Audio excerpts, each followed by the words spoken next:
आज यहाँ पर जो माँ की आराधना हो रही थी उसका समापन हो चुका है। भगवती मानव कल्याण संगठन के शिष्य बार बार इस बात को दोहराते हैं कि माँ की आराधना करने से ही हमारी समस्याओं का समाधान हो सकता है। आपको थोड़ा सा अतीत में जाने की आवश्यकता है।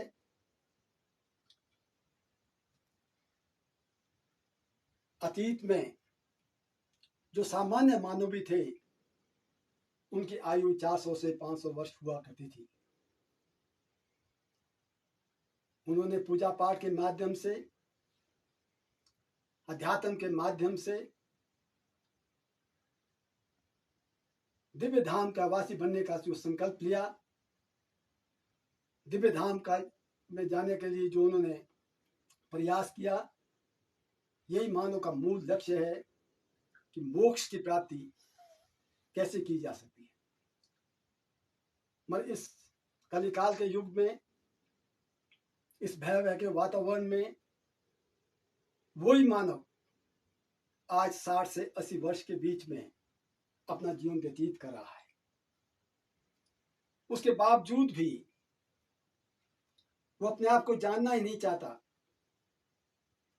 कि हमारे साथ जो समस्याएं पैदा हो रही है इसका मूल कारण क्या है। इस कलिकाल के युग में, इस भयावह के वातावरण में मानव जीर्णशीर्ण अवस्था में जी रहा है, रोगग्रस्त है, भयग्रस्त है, तनावग्रस्त है, असहाय है, निष्क्रिय है। ना जाने समाज में कितनी प्रकार की समस्याओं से अपने आप को जूझता हुआ आगे बढ़ रहा है।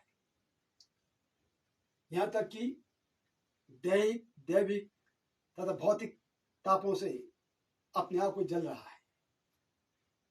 फिर भी मानव समझ नहीं रहा कि हमको यदि अतीत में उन लोगों को देखना है कि उन्होंने कैसे 400 से 500 वर्ष जीवन व्यतीत किया, उसके लिए हमको अध्यात्म के मार्ग पर जाना पड़ेगा।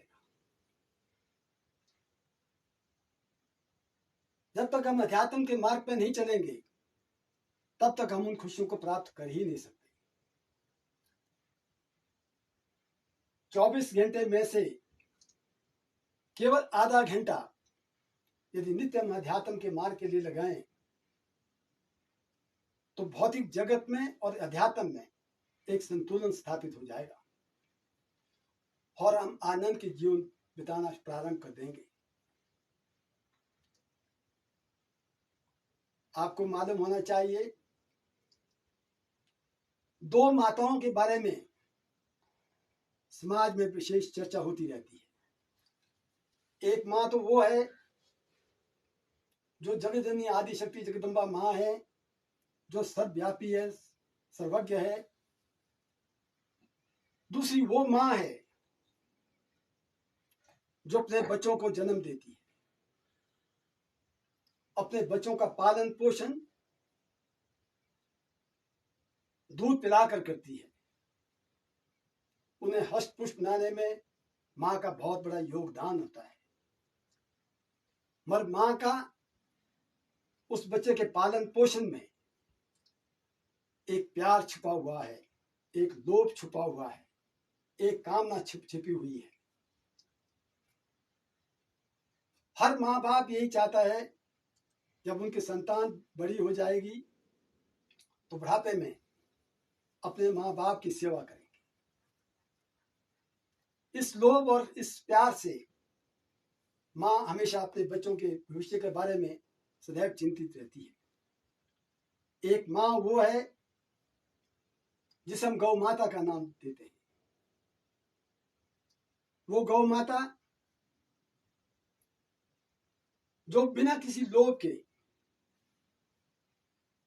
बल्कि त्याग की भावना से समूचे विश्व के लोगों को अपना दूध पिलाकर उनके बच्चों को हष्ट पुष्ट बनाती है, स्वस्थ बनाती है।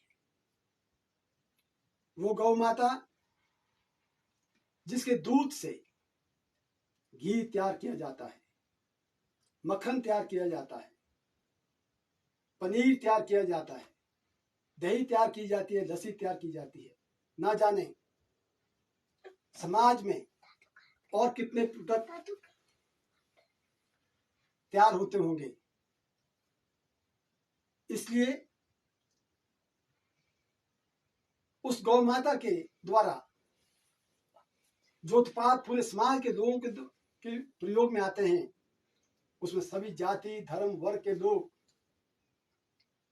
बिना किसी भेदभाव का उन उत्पादों को अपने प्रयोग में लाते हैं। वो गौ माता जिसके मल से पूरे विश्व के जो किसान हैं उनकी भूमि को उपजाऊ बनाया जाता है,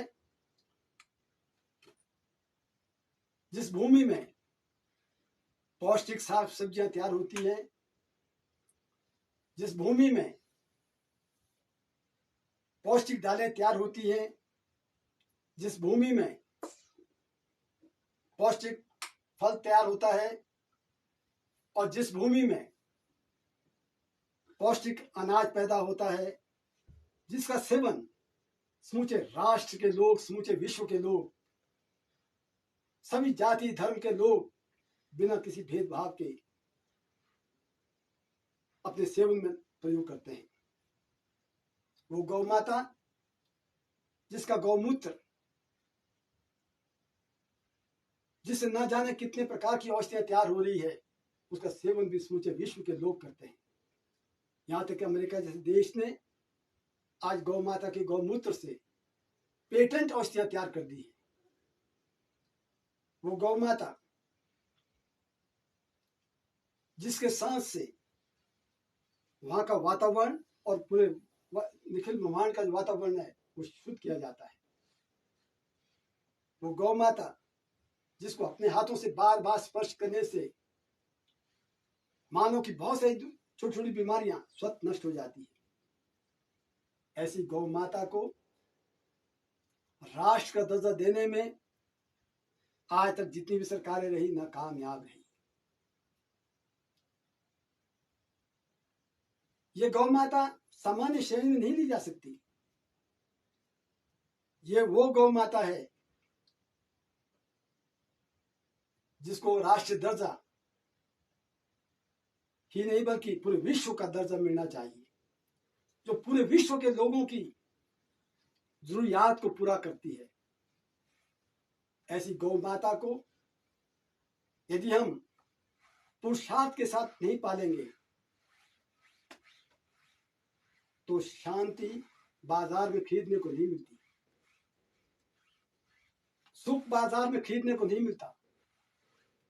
सुख और शांति को प्राप्त करने के लिए इस प्रकार के बहुत सारे और भी कार्य हैं, उनको हमको करना होगा, तभी जीवन में सुख शांति प्राप्त कर सके। जय माता की जय।